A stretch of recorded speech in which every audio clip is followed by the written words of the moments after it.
ఓం శ్రీమాత్రే నమః. లక్ష్మీం క్షీరసముద్రాజతనయాం శ్రీరంగదామీశ్వరీం దాసీభూత సమస్తదేవనతాం లోకైకదీపాంకురాం శ్రీమన్మందకటాక్షలబ్ధవివే బ్రహ్మేంద్రగంగాధరాం త్వాం త్రైలోక్యకుటుంబినీం సర్షజాం వందే ముకుందప్రియాం రమాం లక్ష్మీం గౌరీం మనపగామినీం మహాలక్ష్మీదేవి నమోస్తుతే. ఓం శ్రీం శ్రీయాయే నమః. శ్రీమాత్రే నమః. భగవద్బంధువులందరికీ మా నమస్మాంజలు. మా స్పేస్లో మనం పండగలు వాటి యొక్క విశిష్టత గురించి వివరించుకుంటూ ఉన్నాం కదా. ఈరోజు అదే తరుణంలో శ్రావణ మాసంలో వచ్చే అత్యంత పవిత్రమైన అతి సులభమైన వరలక్ష్మీ వ్రతం గురించి వివరించుకుందాం.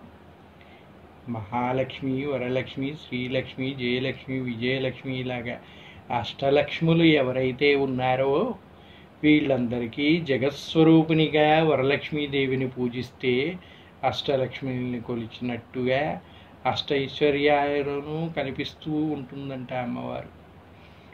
చాలా భక్త సులభరాలు అని శాస్త్రాలు చెబుతున్నాయి. కాబట్టి వరలక్ష్మీ వ్రతాన్ని ఆచరించటం చేతనే అష్టైశ్వర్యాలు లభిస్తాయని చెప్తూ ఉంటారు. వరలక్ష్మీ వ్రతం చేసుకోవాలనుకునే వాళ్ళు దానికి కావాల్సిన పూజా సామాగ్రి కానీ కావాల్సిన విధమైన ఏర్పాట్లు కానీ అన్నీ ముందుగానే చేసుకోవాలి కదా. పూజ రోజు కూర్చొని అన్నీ చేసుకోవాలంటే కుదరదు కనుక మీ అందరికీ అందుబాటులో ఉండే విధంగా ఆ వస్తువుల వివరాలు ఏ విధంగా ఏర్పాట్లు చేసుకోవాలనేది ముందుగా తెలియజేయాలనే ఉద్దేశంతో ఈ వీడియోను ముందుగా రిలీజ్ చేస్తున్నాం. తర్వాత వరలక్ష్మీ వ్రతాన్ని శాస్త్రోక్తంగా మంత్రయుక్తంగా ఏ విధంగా చేసుకోవాలి అని మీకు కానీ కోరిక ఉంటే మరో వీడియోలో గురువారం కానీ బుధవారం కానీ ఒక వీడియో పెడతాం. దాంట్లో పూజా విధానం మంత్రయుక్తంగా పూర్తిగా వివరంగా పెడతాం. ఆ రోజు మీరు కేవలం మా వీడియోని మా యూట్యూబ్ ఛానల్లో మా వీడియోని ప్లే చేసుకొని మీరు పూజ చేసుకునే విధంగా ఏర్పాట్లు చేసుకోవచ్చు. భక్తితో వేడుకుంటే వరాలందించే తల్లి వరలక్ష్మీదేవి. ఈ వ్రతాన్ని ఆచరించడానికి ఏ నిష్టలు నియమాలు మడులు అవసరం లేదని చెప్తూ ఉంటారు. నిశ్చలమైన భక్తి ఏకాదచిత్రం ఉంటే చాలు. వరలక్ష్మీ వ్రతం ఎంతో మంగళకరమైనది. ఈ వ్రతాన్ని చేయటం వల్ల లక్ష్మీదేవి యొక్క కృపా కటాక్షాలు కలిగి ఐశ్వర్యం సిద్ధిస్తుందంట. సకల శుభాలు కలుగుతాయంట.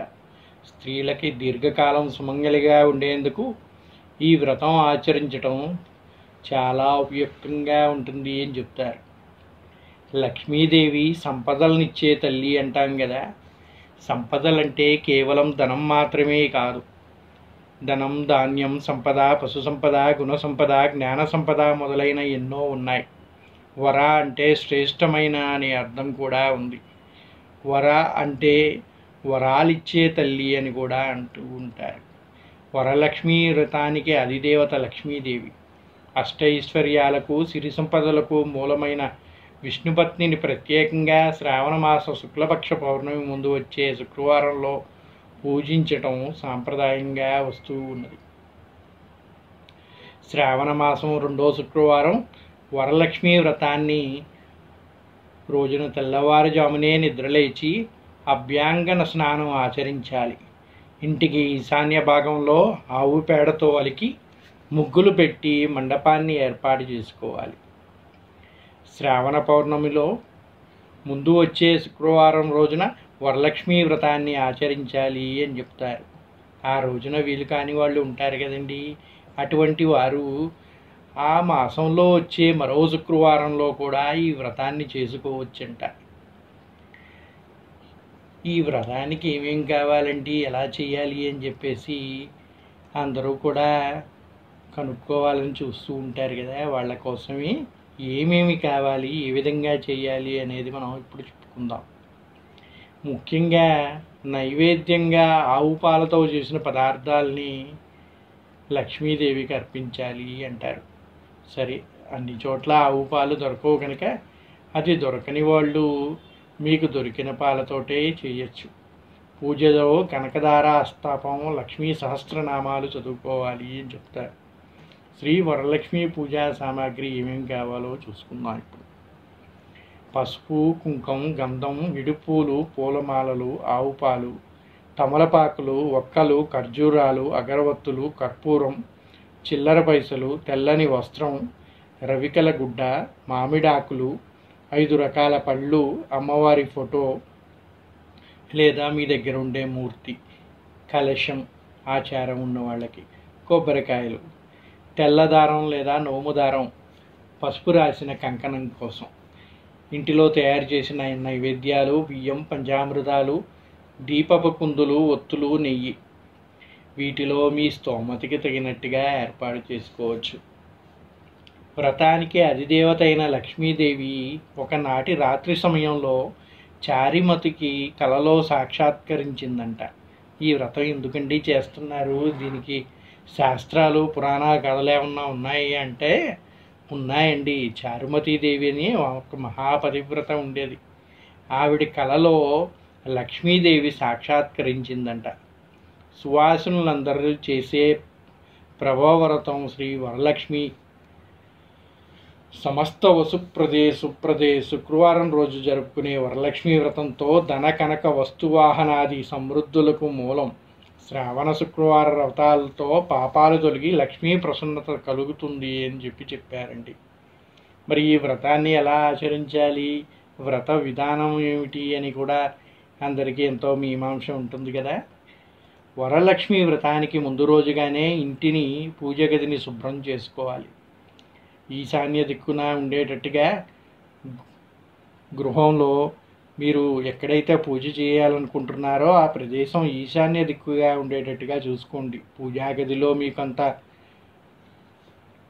చోటు కనిపించకపోతే మీరు ఉండే గది, హాల్ అంటారు కదండి, హాల్లో కానీ ఏదన్నా మెయిన్ గదిలో కానీ ఈశాన్య దిక్కున ఏర్పాటు చేసుకొని అక్కడ శుభ్రం చేసుకొని పూజ చేసుకోవచ్చంట.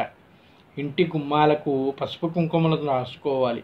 ఇక పూజ జరిగే రోజున ఉదయాన్నే నిద్రలేచి తలస్నానం చేసి ఇంటిని మామిడి తోరణాలతో అలంకరించుకోవాలి. లక్ష్మీదేవిని ఈశాన్య దిక్కున పూజిస్తే శుభం కలుగుతుంది. కాబట్టి ఇంటి ఈశాన్య భాగంలో ముగ్గులు వేసి పూజకి స్థలాన్ని సిద్ధం చేయాలి. ఆ ముగ్గుల మీద పసుపు ముగ్గుబొట్లు పెట్టిన పీట ఉంచాలి. దానిపై కొత్త తెల్లటి వస్త్రాన్ని పరిచి బియ్యం పోసి కలశాన్ని ప్రతిష్ఠించుకోవాలి. కలశం ఆచారం ఉన్నవాళ్ళు ఇది చేయాలి. కలశం ఆచారం లేని వాళ్ళు మూర్తిని ప్రతిష్ఠించుకోవచ్చు. కలశపు చెంబుకి పసుపు కుంకుమ అద్ది దానిపై కొబ్బరికాయను ఉంచాలి. పసుపు ముద్దతో అమ్మవారి మొహాన్ని తీర్చిదిద్దే ప్రయత్నం చేస్తే మరింత మంచిది. కొబ్బరికాయలతో పాటు కలశంపై మామిడాకులను ఉంచటం శుభసూచకమే. అమ్మవారిని అష్టోత్తర శతనామావళితో పూజించిన తర్వాత తోర గ్రంథి పూజ చేస్తారు. ఇందుకోసం 3 లేదా 5 తోరాలని సిద్ధం చేసుకోవాలి. ఈ తోరాల కోసం దారాలకి పసుపు రాస్తూ తోర పూజలోని ఒక్కొక్క మంత్రం చదువుతూ ఒక్కొక్క ముడి చొప్పున 9 ముడులు వేయాలి. ఈ తోర ఏమిటి అనుకుంటారా? ఒక దారపురీలు తీసుకోమని చెప్పాం కదండి ఇందాక. ఆ దారపురీల్ని 9 పోగులుగా వేసి ఆ 9 పోగులకి 9 ముడులు వేయాలండి. ముడులు వేసి దానికి మామిడాకు కానీ తమలపాకు కానీ పువ్వు కానీ కట్టి దాన్ని తోర మంత్రాలు చదువుకుంటూ, తోర పూజ మంత్రం మీకు వరలక్ష్మి వ్రత పూజా విధానం అనే పుస్తకం ఉంటుంది కదా, ఆ పుస్తకంలో ఉంటుందన్నమాట. ఈ తోర మంత్రాలన్నీ చదువుతూ ఆ తోర పూజ చేసి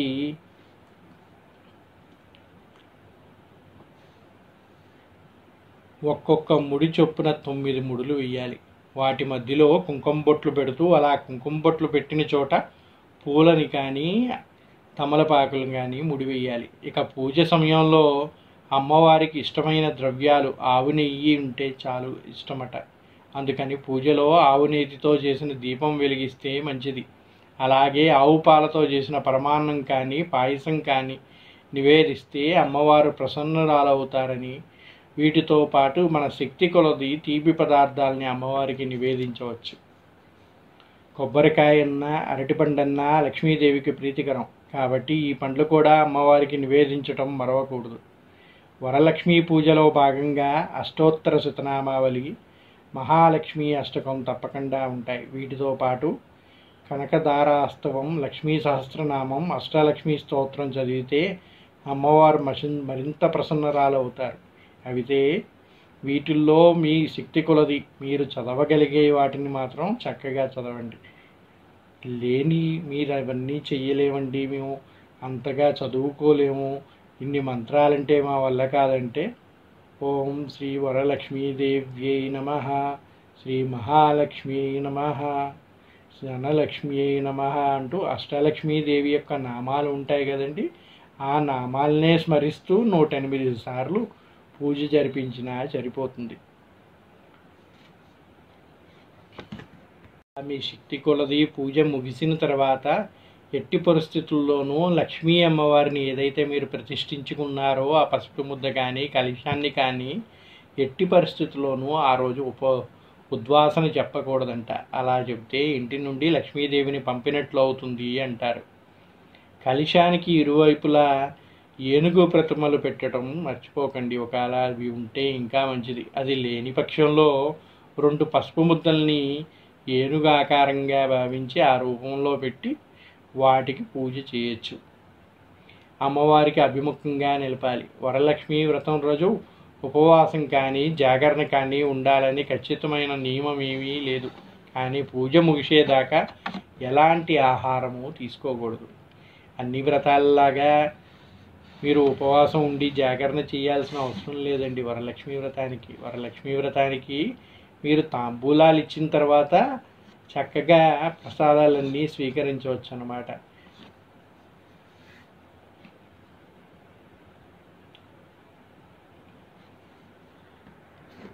పూజ ముగిసేదాకా తాంబూలాలు ఇచ్చేదాకా మాత్రం ఆహారాన్ని స్వీకరించకూడదు అని చెప్తారు.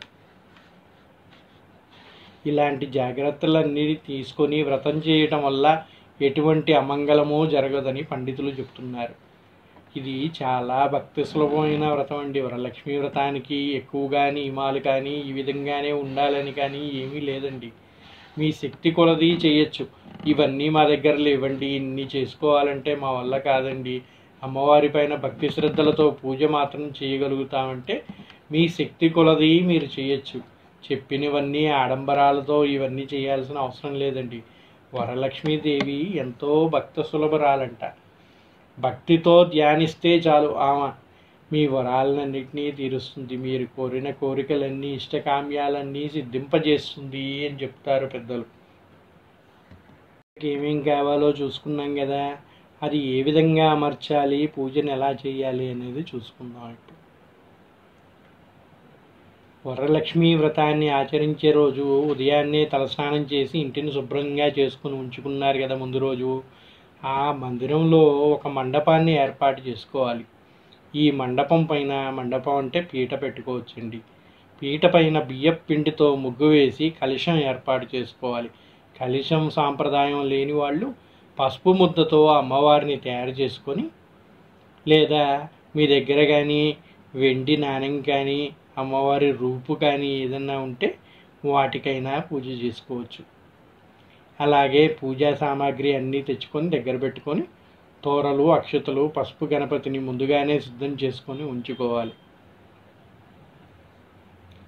తోరం ఎలా చేసుకోవాలో ఇందాక చెప్పుకున్నాం కదా, మళ్ళీ ఒకసారి చూద్దాం. ఇక్కడ తెల్లటి దారాన్ని 5 లేక 9 పోగులు తీసుకొని దానికి పసుపు రాయాలి.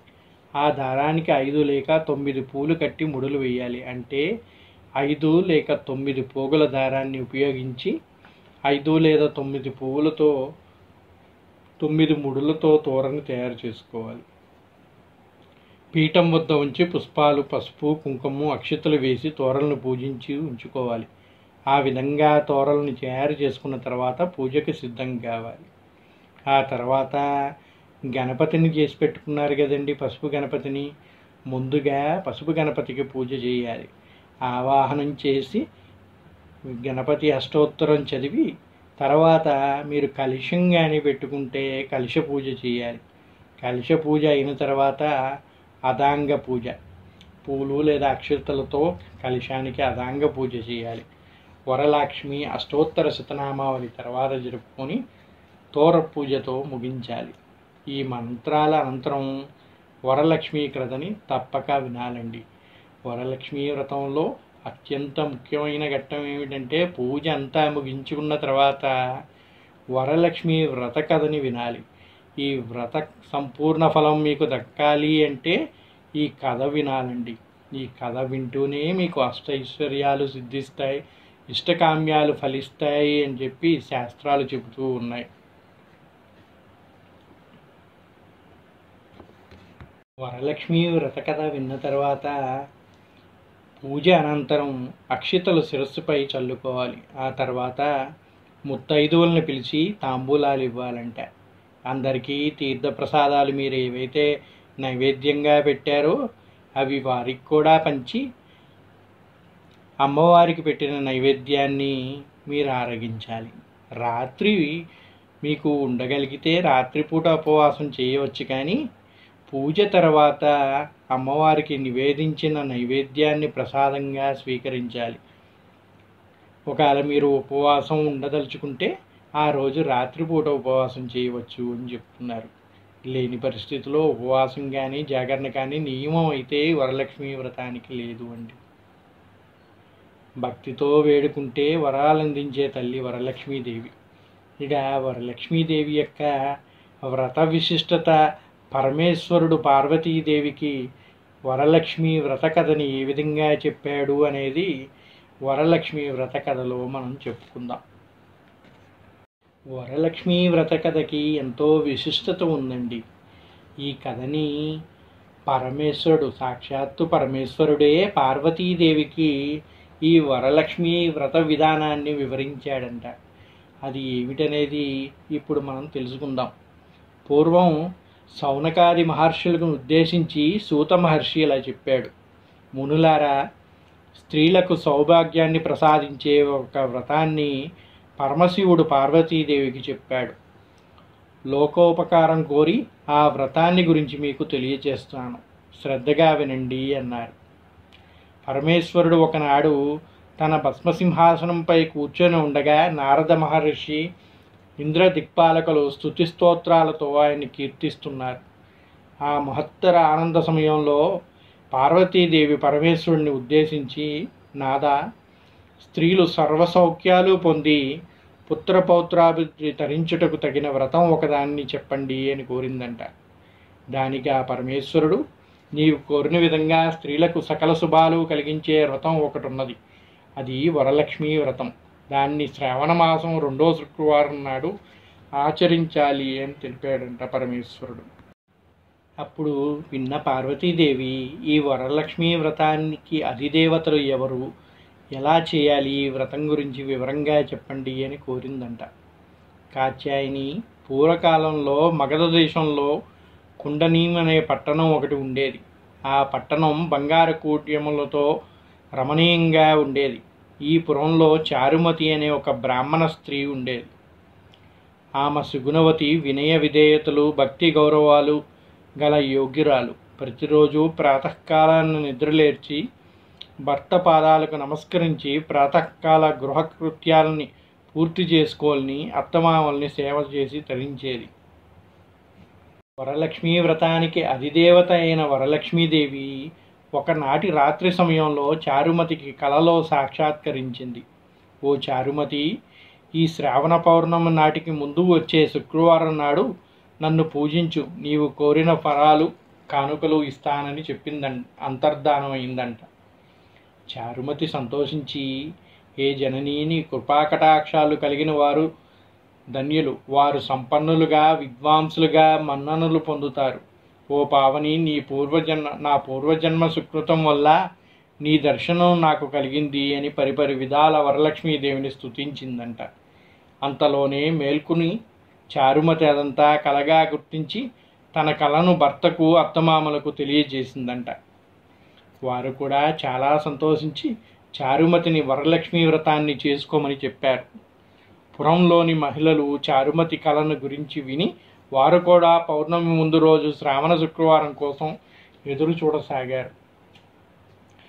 శ్రావణ శుక్రవారం రోజు పట్టణంలోని స్త్రీలందరూ ఉదయాన్నే లేచి తలారా స్నానం చేసి పట్టు వస్త్రాలు ధరించి చారుమతి గృహానికి చేరుకున్నారంట. చారుమతి తన గృహంలో మండపం ఏర్పాటు చేసి ఆ మండపంపై బియ్యం పోసి పంచవలవాలైన రావి, జివ్వి, మర్రి, మామిడి, ఉత్తరేను మొదలైన ఆకులతో కలుషం ఏర్పాటు చేసి వరలక్ష్మీదేవిని సంకల్ప విధులతో సర్వమంగళ మాంగళ్యే శివే సర్వార్థ సాధికే శరణ్యే త్రయంబకే దేవి నారాయణీ నమోస్తుతే అంటూ ఆహ్వానించి ప్రతిష్ఠించింది. అమ్మవారికి షోడశోపచారాలతో పూజలు చేసి భక్ష్యభోజ్యాలను నివేదించింది. 9 పోగుల తోరాన్ని చేతికి కట్టుకొని ప్రదక్షిణ నమస్కారాలు చేశారు. మొదటి ప్రదక్షిణ చేయగానే కాలు అందేలు గల్లుగల్లుమని మోగాయి. రెండో ప్రదక్షిణ చేయగానే హస్తాలకు నవరత్న ఖచ్చిత కంకణాలు దగదగ మెరిసిపోయాయి. మూడో ప్రదక్షిణ చేయగానే అందరూ సర్వాభరణ భూషితులయ్యారు. వారు చేసిన వరలక్ష్మి వ్రత ఫలితంగా చారుమతి గృహంతో పాటు ఆ పట్టణంలోని ఇతర స్త్రీల ఇళ్ళు కూడా ధనకనక వస్తువాహనాలతో నిండిపోయాయి. వారి వారి ఇళ్ళ నుంచి గజతరగాది వాహనాలతో వచ్చి ఇళ్ళకి తీసుకెళ్లారు. వారంతా మార్గమధ్యంలో చారుమతి వేణోళ్లా పొగుడుతూ ఆమెకి వరలక్ష్మీదేవి కలలో సాక్షాత్కరించి అనుగ్రహించక ఆమె చేసిన వ్రతంతో తమని కూడా భాగ్యవంతుల్ని చేసిందని ప్రశంసించారు. వారంతా ఏటా వరలక్ష్మీ వ్రతం చేసి సకల సౌభాగ్యాలతో సిరి సంపదలతో కొలిగి సుఖజీవనం గడిపారు అని చెప్పాడంట పరమేశ్వరుడు. మునులారా, శివుడు పార్వతికి ఉపదేశించిన ఈ వరలక్ష్మీ వ్రత విధానాన్ని సవిస్తరంగా మీకు వివరించాను. ఈ కథ విన్న ఈ వ్రతం చేసినప్పుడు చూసినా కూడా సకల సౌభాగ్యాలు, సిరి సంపదలు, ఆయురారోగ్య ఐశ్వర్యాలు సిద్ధిస్తాయని సూత మహాముని సౌనకాది మహర్షులకు చెప్పారు. ఈ కథ విని అక్షత్తులు శిరస్సుపై వేసుకోవాలి. ఆ తర్వాత ముత్తైదువులకు తాంబూలం ఇవ్వాలి. అందరికీ తీర్థ ప్రసాదాలు ఇచ్చి పూజ చేసిన వారు కూడా వాటిని తీసుకోవాలి. అమ్మవారికి పెట్టిన నైవేద్యం వాళ్లే ఆరగించాలి. రాత్రి ఉపవాసం ఉండి భక్తితో వేడుకుంటే వరాలందించే తల్లి వరలక్ష్మీదేవి. ఈ విధంగా వరలక్ష్మీ వ్రతాన్ని అందరూ కూడా భక్తి శ్రద్ధలతో ఆచరించి ఆ శ్రీ మహాలక్ష్మి అనుగ్రహ కటాక్షని అందరూ కూడా సంపూర్ణంగా పొందాలని ఆ దేవిని ప్రార్థిస్తూ స్వస్తి. సర్వే జనా సుఖినో భవంతు. శ్రీ మహాలక్ష్మీదేవి వరలక్ష్మీదేవి అనుగ్రహ కటాక్ష సిద్ధిరస్తు. లక్ష్మీం క్షీరసముద్రాయతనయాం శ్రీరంగదామీశ్వరీం దాసీభూత సమస్తదేవనితాం లోకైకదీపాంకురాం శ్రీమన్మందకటాక్షలబ్ధవ్యే బ్రహ్మేంద్రగంగాధరాం త్వాం త్రైలోక్యకుటుంబినీం సరసిజాం వందే ముకుందప్రియాం. శ్రీ వరలక్ష్మీదేవ్యై నమః. ఓం శ్రీం శ్రీయా నమః. ఓం శ్రీం శ్రీయా నమః. ఓం శ్రీం శ్రీయా నమః. ఓం శ్రీం శ్రీయా నమః. సమస్తజననీం వందే చైతన్యస్తన్యదాయినీం శ్రీం శ్రీనివాసస్య కరుణామయరూపిణీం శ్రీవరలక్ష్మీదేవి నమోస్తుతే.